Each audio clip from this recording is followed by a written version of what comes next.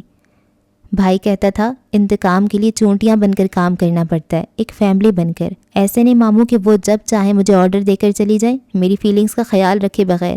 وہ کون ہوتی ہے مجھے آرڈر کرنے والی؟ وہ چند لمحے خاموشی سے اسے دیکھتا رہا۔ تمہارے بھائی نے تمہیں یہ نہیں بتایا کہ چیونٹیوں کی ایک ملکہ بھی ہوتی ہے؟ ایک ثانیے کو ساری فضا ساکن ہو گئی۔ حنین بالکل ٹھہر گئی۔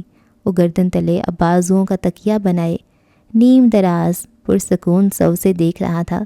ایک پل کو حنا کا دل نرم موم ہونے لگا، مگر پھر اس نے گردن کڑائی۔ سامنے ہاشم کے کمرے کی بتی جلی تھی۔ وہ میری ملکہ نہیں ہو سکتی، کبھی بھی نہیں، آپ مانیں ان کا حکم۔ تمہیں لگتا ہے میں اس کے حکم پہ چلتا ہوں؟ کیا میں دیکھ نہیں رہی؟ آپ وہی کر رہے ہیں جو وہ حکم دے کر چلی جاتی ہیں۔ وہ ہلکا سا ہنس دیا۔ حنا کو اس کا ہنسنا اچھا لگا۔ کتنے عرصے بعد اس نے فارس کو ہنستے دیکھا تھا۔ یہ جو تمہاری پھپھو جیسی عورتیں ہوتی ہیں نا، ان کو بہت تکنیک سے قابو کرنا پڑتا ہے، اور میں وہی کر رہا ہوں۔ حنا نے مشکوک نظروں سے اسے دیکھا۔ مطلب کہ پہلے انہیں یہ یقین دلایا جاتا ہے کہ وہ ایک ملکہ ہیں، ہر فیصلہ انہی کا مانا جائے گا، اور آپ صرف ان کی مدد کے لیے ہیں۔ پھر جب وہ آپ کی عادی ہو جائیں تو کنٹرول ان کے ہاتھ سے آہستہ آہستہ لے لیا جاتا ہے۔ تکان سے مسکرایا۔ حنا کے اندر کی ددحالی محبت جاگنے لگی اور وہ خفگی سے ان کو سخت سنانے لگی تھی، مگر تبھی موبائل وائبریٹ ہوا۔ وہ اسے شب بخیر کہتی اٹھ گئی، پھر جاتے جاتے مڑی۔ مجھے موبائل لینا ہے، میرا اپنا فون، آپ لا دیں گے؟ مگر پیسے امی دیں گی۔ ہاں، ایک فون خریدنے سے تو میں غریب ہو جاؤں گا۔ نہیں پلیز، صبح امی آپ کو پیسے دے دیں گی، آپ لے لینا، ورنہ وہ ناراض ہوں گی۔ اپنی امی سے کہو اتنا۔ وہ رک گیا، سر جھٹکا۔ اچھا صبح بات کرتے ہیں۔ شب بخیر ماموں، ہلکا سا مسکرا کر کہا تو وہ جواب دے کر پھر سے سامنے دیکھنے لگا۔ وہ جس کو بھلانے میں کئی سال لگے تھے، ایک لمحہ غفلت میں در آیا وہی لمحہ۔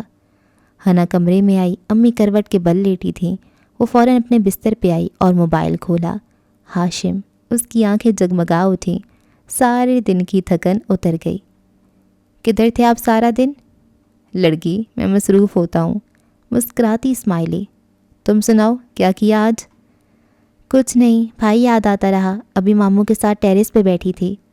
وہ کروٹ کے بل لیٹی اندھیرے میں چمکتی اسکرین کو دیکھتی لکھتی جا رہی تھی۔ کیا باتیں ہو رہی تھی ماموں سے؟ ہاشم اپنے کمرے میں ٹائی ڈھیلی کرتے ہوئے ایک ہاتھ سے موبائل پہ ٹائپ کرتا جا رہا تھا۔ وہ 2-3 لوگوں کو ایک ہی وقت میں جواب دے رہا تھا۔ وہ چاہتے ہیں میں زمر کے کہنے پہ بھائی کا لیپ ٹاپ کھول دوں، مگر مجھ سے اب یہ کام نہیں ہوتے۔ جب بھائی کے کہنے پہ نہیں کیا تو زمر کے لیے کیوں کروں؟ سعدی نے کیا کہا تھا؟ ان کی کچھ فائلز کرپٹ ہو گئی تھی، مجھے کہا کہ کھول دو، میں نے نہیں کھول کر دی، دل ہی نہیں کرتا تھا، پتہ نہیں صحیح کیا یا غلط۔ ہاشم نے اٹس اوکے لکھ کے سینڈ کیا، کوٹ اتارا، گردن کی پشت کو ہاتھ سے دبا کر جیسے پٹھوں کو ریلیکس کیا، موبائل بیڈ پہ رکھا اور باتھ روم تک آیا۔ ٹب میں نل کھولا، پانی کی دھار گرنے لگی۔ اس نے باتھ سالٹس کا جار اٹھایا ہی تھا کہ یکدم رکا۔ ساری دنیا ساکت ہو گئی۔ پانی، جار، سب چھوڑ کر وہ تیزی سے واپس آیا اور فون اٹھایا۔ کون سی فائلز کرپٹ ہو گئی تھیں؟ حنا کے اگلے 4-5 پیغام پڑھے بغیر ٹیکسٹ کیا۔ اس کا دل زور زور سے دھڑک رہا تھا۔ بھائی کی کوئی آفس فائلز تھیں، وہ جو USB میں تھی۔ اس نے روشنی میں تیر چلایا۔ سامنے کی بات تھی۔ جی، آپ کو کیسے پتا؟ ارے وہ سعدی نے تمہیں دی، میں کب سے انہیں ڈھونڈ رہا تھا، وہ میں نے دی تھی سعدی کو، مجھ سے نہیں کھل رہی تھی۔ ابھی کدھر ہے وہ فلیش؟ ادھر اس کے قدموں تلے سے زمین نکل رہی تھی۔ میرے پاس ہے، سامان میں ہی پڑی ہے کہیں۔ تم مجھے ابھی لا کے دے سکتی ہو، بس 2 منٹ کے لیے آؤ اور مجھے بالکنی میں پکڑا کر چلی جاؤ۔ ماموں ٹیرس پہ بیٹھے ہیں، مجھے شوٹ نہ کر دیں۔ یہ لکھتے ساتھ ہی اس کا دل خراب ہوا۔ اگر ماموں کو پتہ چلا کہ میں ہاشم بھائی سے اس وقت بات کر رہی ہوں تو وہ کیا سوچیں گے؟ اچھا، ہاشم رکا۔ مجھے وہ کل ہی چاہیے ہے، صبح دے جاؤ گی فلیش؟ اوکے۔ تم نے اسے کھول کر دیکھا، فائلز ریکور کی یا نہیں؟ نہیں، میں نے ہاتھ ہی نہیں لگایا، صبح لا دوں گی، وہ لکھتی جا رہی تھی جب۔ حنین کس سے بات کر رہی ہو؟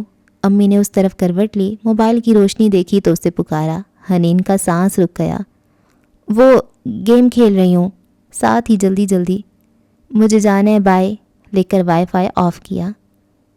یہ ٹائم ہے فون استعمال کرنے کا، رکھو اور سو جاؤ، سحری کے لیے پھر اٹھتے موت پڑتی ہے تم سب کو۔ اب نہ دیکھوں میں تمہارے ہاتھ میں موبائل۔ سختی سے اسے ڈپٹا تو وہ جلدی جلدی سارے میسج مٹاتی، فون بجھا کر چت لیٹ گئی، آنکھیں زور سے میچ لیں۔ اوف۔ اگلی صبح آفس جانے سے پہلے ہاشم سوٹ میں ملبوس مکمل تیار اپنی بالکنی کی سیڑھیاں اتر کر انیکسی تک آیا۔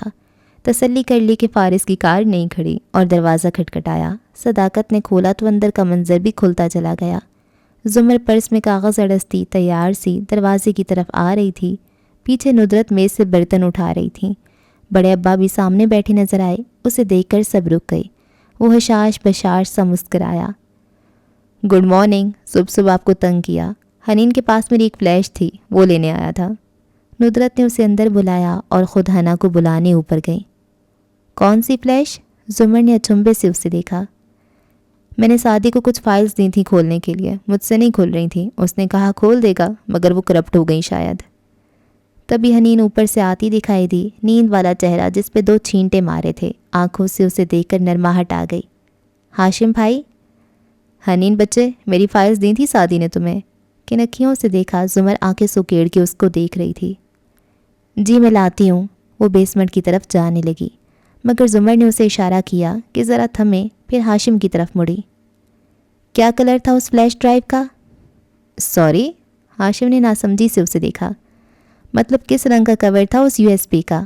حنا کیسے ڈھونڈے گی اتنی ساری فلیش ڈرائیوز میں اگر اسے کلر ہی نہ پتہ ہو تو؟ بڑے رسان سے بتایا۔ ہاشم کا دل چاہا زمر کی گردن مروڑ دے، مگر اس کے کچھ کہنے سے پہلے ہی حنا بول اٹھی۔ وہ بلیک کلر کی ہے پپو، مجھے پتہ ہے وہ کون سی ہے، میں بھی لاتی ہوں۔ ساتھ ہی خفگی سے زمر کو دیکھا جو ایک دم کلس کر رہ گئی تھی۔ وہ حنین کو روکنا چاہتی تھی، مگر حنین اگلے ہی منٹ ایک سیاہ USB لے آئی اور اسے ہاشم کی طرف بڑھایا۔ یہ لیں۔ ہاشم مسکرا کر شکریہ کہتا زمر پہ جتاتی نظر ڈال کر باہر نکل گیا۔ اپنے کمرے میں واپس آ کر اس نے جلدی سے اسے لیپ ٹاپ میں لگایا۔ اندر ایک ہی فولڈر تھا اور وہ لاکڈ تھا۔ لمبی لمبی اصطلاحات، نمبرز، اس کو کھولنے کی ضرورت نہ تھی۔ اس نے USB نکالی اور نیچے کچن میں آیا، کیبنٹ سے سل کا پتھر نکالا اور اسے زور زور سے فلیش پہ مارا، یہاں تک کہ وہ بالکل پچک کر رہ گئی۔ پھر اس نے اسے کوڑا دان میں پھینکا اور ہاتھ دھو کر واپس اوپر چلا آیا۔ بالآخر ہر ثبوت مٹ گیا تھا۔ اب آج سے ایک نئے دن کا آغاز ہوگا۔ معصوم لڑکی، اسے اس لڑکی سے ہمدردی ہوئی۔ سزا کے طور پہ ہم کو ملا کف سے جالب، بہت تھا شوق ہمیں آشیاں بنانے کا۔ ان سب سے دور ہسپتال کے اس کمرے کی ساری بتیاں روشن تھیں۔ وہ بیڈ پہ لیٹا تھا اور میری اس کے بازوؤں کے اسٹریپ کھول رہی تھی۔ مجھے دہرانے کی ضرورت نہیں ہے، مگر تم جانتے ہو اگر تم باتھ روم سے 5 منٹ کے اندر نہ نکلے تو مجھے باہر کھڑے گارڈ کو بلانا پڑے گا۔ وہ اٹھ کر بیٹھا، پاؤں زمین پہ اتارے۔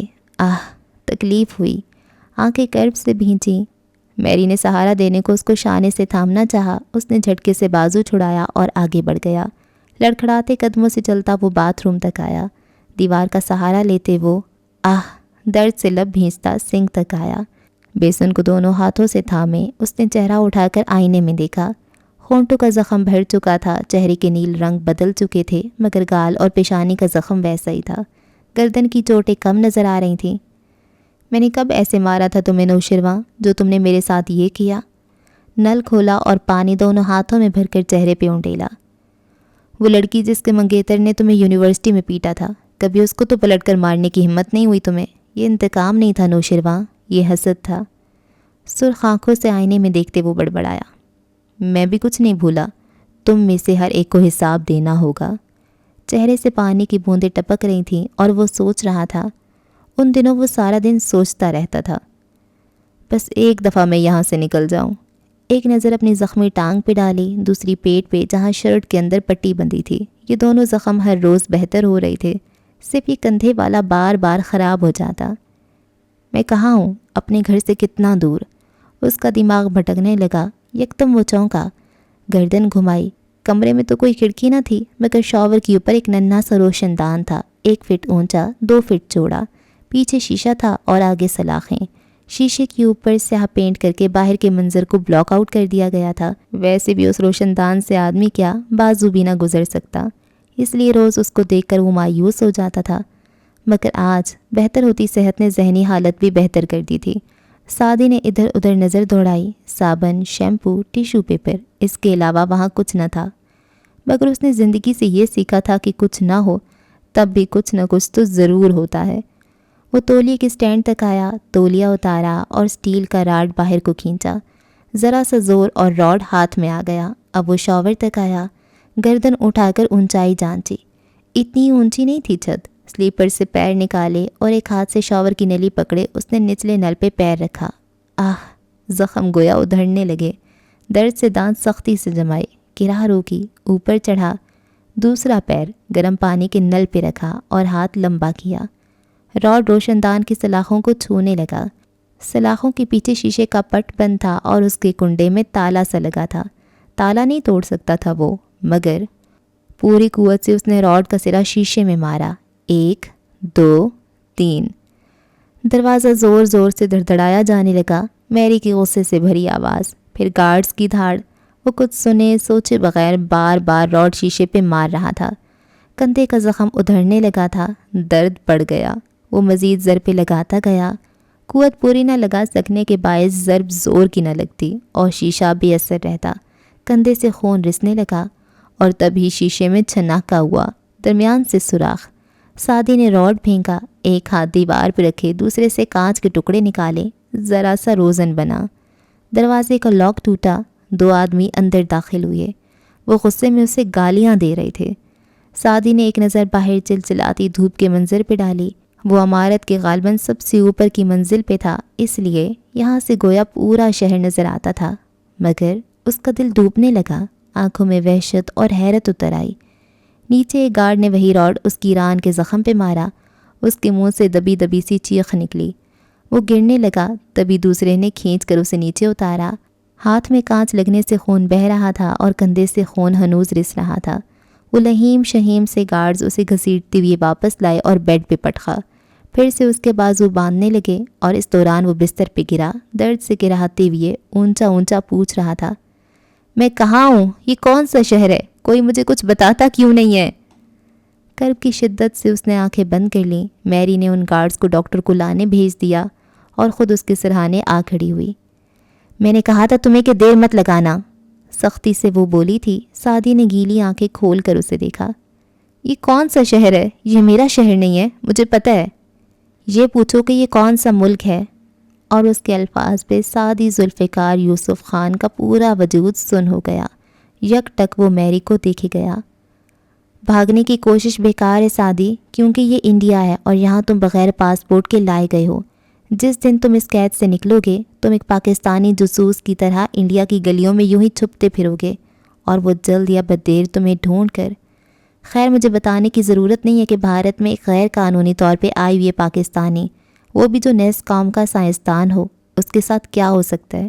اس لیے دوبارہ یہ کوشش مت کرنا، یہ قید بھارتیوں کی قید سے بہتر ہے۔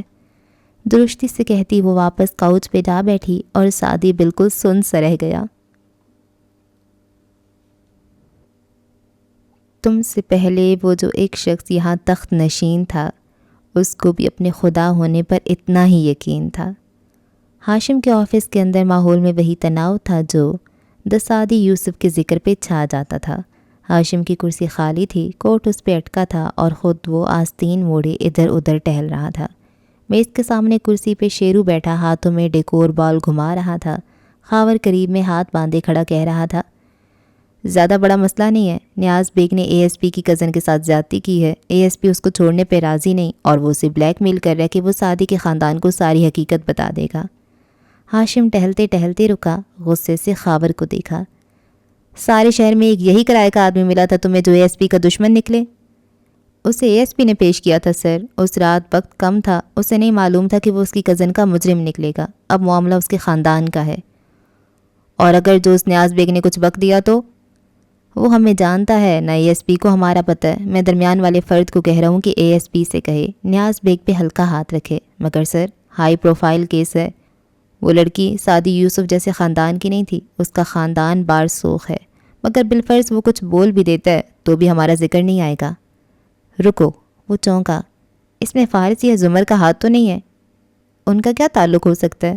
خاور کو تعجب ہوا. یہ کوئی الزام نہیں ہے. نیاز بیگ ہسپتال جا کر اس لڑکی کا کام تمام کرنا چاہتا تھا.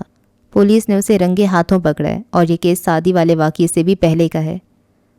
اگر اس میں ان دونوں کا ہاتھ ہے تو وہ 1 مہینے سے کیا کر رہے ہیں؟ میں نہیں مان سکتا کہ وہ ہاتھ پہ ہاتھ دھرے بیٹھے ہیں. ہاشم نفی میں سر ہلا رہا تھا. سر میں ان پہ نظر رکھے ہوئی ہوں. وہ اس کے لیے بھاگ دوڑ کر رہے ہیں مگر وہ سعدی کو ڈھونڈ رہے ہیں, اس کے حملہ آوروں کو نہیں. وہ روز مختلف ہاسپٹلز, مردہ خانوں, سعدی کے جاننے والے دوستوں اور ہر اس جگہ جاتے ہیں جہاں سے اس کا کوئی سراغ مل سکے. وہ واقعی فارغ نہیں بیٹھے مگر وہ ہم تک نہیں پہنچ سکتے. خاور جو کہہ رہا تھا وہ درست تھا. وہ ان پہ ہلکی پھلکی نظر رکھے ہوئے تھا مگر اس کو یہ نہیں معلوم تھا کہ بظاہر ان ساری رسومات کو پورا کرتے ہوئے وہ در حقیقت کیا کر رہے تھے. میرا دل نہیں مانتا. کیا ان کو کسی سے بدلہ نہیں لینا؟ یہ ان کا طریقہ نہیں ہے. سر ان کے خیال میں سعدی زندہ ہے. ان کا کہنا ایک دفعہ وہ مل جائے پھر ہم ہر ایک کو دیکھ لیں گے. نوشیروان نے بیزاری سے سر جھٹکا.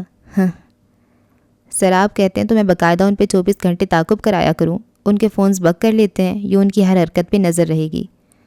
ابھی نہیں, ذرا ٹھہر کر دیکھو. ان کو شک نہیں ہونا چاہیے کہ سعدی کے واقعے میں کوئی ہائی پروفائل شخص ملوث ہے.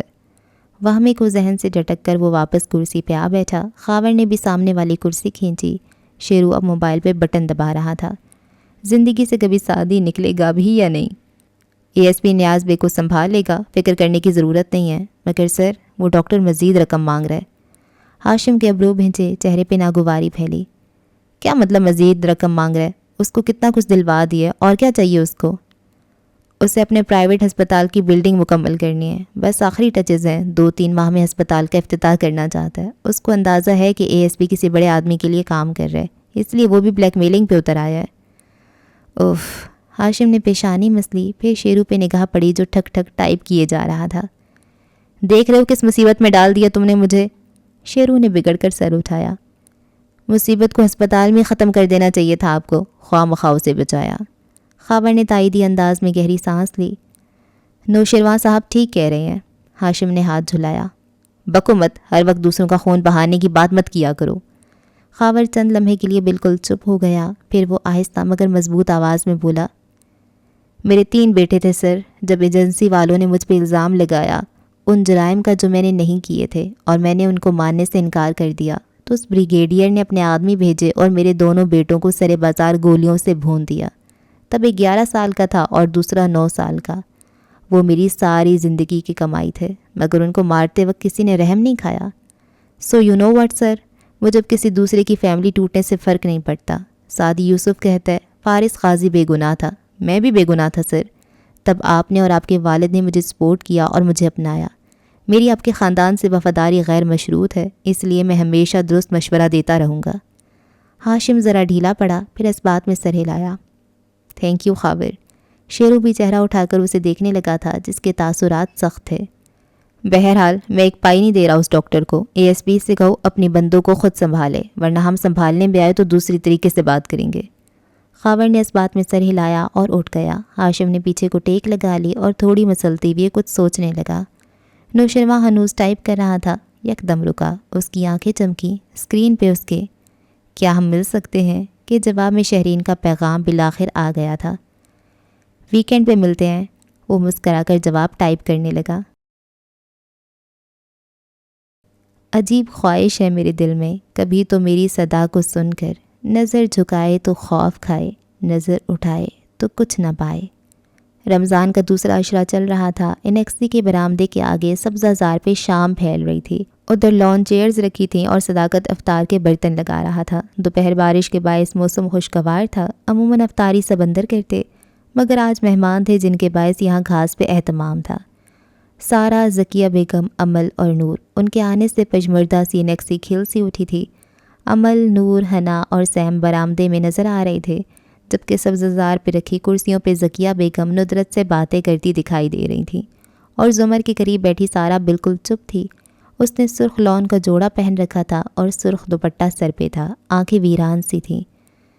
دراصل میں تھر میں پھنس گئی تھی، کچھ کام بہت گڑبڑ ہو گئے تھے، مشینری وغیرہ کا مسئلہ تھا، جلدی آ نہیں سکتی تھی، پچھلے ہفتے واپس آئی ہوں۔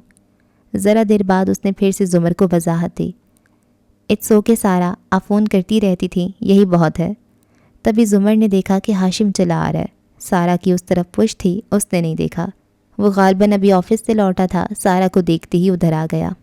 گڈ ایوننگ لیڈیز، مسکرا کر مخاطب کیا تو سارا ایک دم چونک کر مڑی۔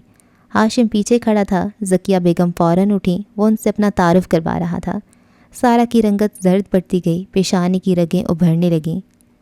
آئیں، ہاشم بیٹھے، ندرت نے اسے کرسی پیش کی۔ میں رکوں گا نہیں، ڈاکٹر سارا کو دیکھا تو چلایا، بہت عرصے سے آپ سے اور آپ کے بچوں سے ملاقات نہیں ہوئی، کیسی ہیں آپ؟ سارا بمشکل کھڑی ہو پائی، نظریں ہاشم کے چہرے پہ جا رکیں تو اندر کوئی جوار بھاٹا سا پکنے لگا۔ وائرس کی پنکھے سے جھولتی لاش، پورچ میں گرا سادی، سرخ پانی۔ میں ٹھیک ہوں۔ وہ سامنے آ بیٹھا تو سارا واپس بیٹھی، ساتھ ہی پرس میں ہاتھ ڈالا، اندر ایک ننھا سا چاقو رکھا تھا۔ بچے کہاں ہیں آپ کے؟ اس نے ادھر ادھر دیکھا۔ زمر نے حنا کو آواز دی۔ سارا بے بسی سے زمر کو روکنا چاہتی تھی مگر الفاظ گلے میں اٹک گئے۔ حنین عمل اور نور کو لیے باہر نکلی تو ہاشم کو دیکھا، چہرہ کھل اٹھا۔ السلام علیکم، حنا نے مسکرا کر سلام کیا۔ اس نے بھی اتنی ہی مسکرا کر وعلیکم السلام کہا۔ نگاہیں ملیں تو ان میں کوئی راز چھپانے کی ایکسائٹمنٹ تھی۔ اب حنا کے پاس اس کا ذاتی سیل تھا جو فارس اگلے دن لے آیا تھا، اس پہ پاسورڈ لگا تھا اور اب اسے ہاشم کے پیغامات مٹانے کی ضرورت نہ پڑتی، روز ہی بات ہو جاتی تھی۔ کتنے پیارے بچے ہیں آپ کے۔ اس نے ہاتھ بڑھایا تو عمل اور نور شرماتی مسکراتی اس اسمارٹ اور ہینڈسم بندے کے قریب آئیں۔ سارا نے پرس کے اندر چاقو پہ گرفت مضبوط کی، اس کا تنفس تیز ہو رہا تھا، سرخ ہوتی آنکھیں ہاشم پہ جمی تھیں۔ وہ باری باری ان بچیوں کو پیار کر رہا تھا، ان سے اسکول اور پڑھائی کا پوچھ رہا تھا۔ تبھی ذکیہ بیگم نے اس کی دلی کیفیت سے یکسر بے خبر ندرت سے پوچھا، سادی کا کچھ پتہ چلا؟ سارا کی نگاہیں ہاشم پہ جمی رہیں۔ اس نے عمل کا نرم چھوٹا ہاتھ تھام رکھا تھا اور مسکرا کر اس کی بات سن رہا تھا۔ سادی کے ذکر پہ اسے جوں تک نہیں رینگی۔ سارا نے چاقو چھوڑ دیا، پرس پرے رکھ دیا، پھر چہرہ ندرت کی طرف موڑا۔ اللہ غارت کرے ان لوگوں کو جنہوں نے سادی کے ساتھ یہ کیا، اس کو گولیاں ماری، اس کو مارا، پھر ہسپتال سے غائب کر دیا۔ عمر کچھ بولے جا رہی تھی اور ہاشم مسلسل مسکراتے بھی اس کو سن رہا تھا۔ اس سے اب بھی کوئی فرق نہیں پڑا تھا۔ ندرت آپا، آپ دیکھنا، اس شخص نے جو آپ کے بچے کے ساتھ کیا ہے، اللہ اس کی اپنی اولاد کو بھی ایسے ہی تڑپا تڑپا کر مارے گا۔ اس کی اپنی آنکھوں کے سامنے تو اسے پتہ چلے گا کہ کسی کے بچے کا خون بہانا کتنا دردناک ہوتا ہے۔ اور سارا کو کن اکھیوں سے نظر آیا تھا کہ ہاشم کاردار کے چہرے کی رنگت ایک دم متغیر ہوئی تھی، مسکراہٹ پھیکی پڑی۔ ایسے نہیں کہتے سارا، بچے سب کے سانجھے ہوتے ہیں، ذکیہ بیگم نے ٹوکا تھا۔ ہاشم عمل کی بات ختم ہوتے ہی وہ مشکل چہرے کو نارمل رکھے اٹھ گیا۔ اچھا لگا آپ لوگوں سے مل کر۔ ایک برہم سی نگاہ سارا پہ ڈال کر جو ذکیہ بیگم کی طرف متوجہ تھی، وہ زمر سے نہ رکنے پہ معاذت کرتا آگے بڑھ گیا۔ خاموش بیٹھی حنین کا دل بجھ گیا۔ سارا بہتر نظر آ رہی تھی، جیسے دل کی کوئی بھڑاس نکلی تھی۔ گھر آتے ہی ہاشم نے موبائل پہ ایک نمبر ملایا۔ ہاں فرید، ایسا کرو، اورنگزیب کاردار کے نام کی مسجد اور مدرسے میں عید تک افطاری میری طرف سے بھجوایا کرو، پورے اہتمام سے بھجوانا، میری بیٹی کے نام سے۔ ہاں، صدقے کے طور پہ۔ نہیں، بیمار نہیں ہے، بس ویسے ہی کال بند کر کے اسے کافی سکون ملا۔ یہ ٹھیک ہے، ایسے سارے کھاتے کلیئر رہتے ہیں، کاروبار بھی چلاؤ اور اللہ کو بھی خوش رکھو۔ گڈ۔ میری صدا ہوا میں بہت دور تک گئی، پر میں بلا رہا تھا جسے، بے خبر رہا۔ ویکینڈ کی شام بالآخر آن پہنچی اور نوشیروان کلب کے لاؤنج میں ایک کاؤچ پہ بیٹھا بار بار گھڑی دیکھ رہا تھا۔ اس نے بلیک ڈریس شرٹ کے آستین ذرا فولڈ کر رکھے تھے اور نیچے خاکی جینز تھی۔ بال کٹوا کر ان کی ڈیوڈ بیکم سپائکس بنائے، وہ کافی فریش اور اچھا لگ رہا تھا۔ ہیلو شیرو، وہ سامنے سے چلتی آ رہی تھی، اسے دیکھ کر ہاتھ ہلایا۔ سفید ٹائٹس پہ ایک کندھے کی بغیر والی شرٹ اور گلے میں سکوں کی مالا، کوہنی پہ ٹکا برانڈڈ بیگ۔ شہرین مسکرا کر اس کے ساتھ صوفے پہ آ بیٹھی، ٹانگ پہ ٹانگ چڑھائی، پرس درمیان میں رکھا۔ سوری مجھے دیر ہو گئی، اتنا ٹریفک تھا آج، پھر ماں کو ایک فنکشن پہ جانا تھا، انہوں نے بھی مجھے دیر کروا دی۔ تم کیسے ہو؟ وہ مسکراتے ہوئے ساتھ بیٹھا۔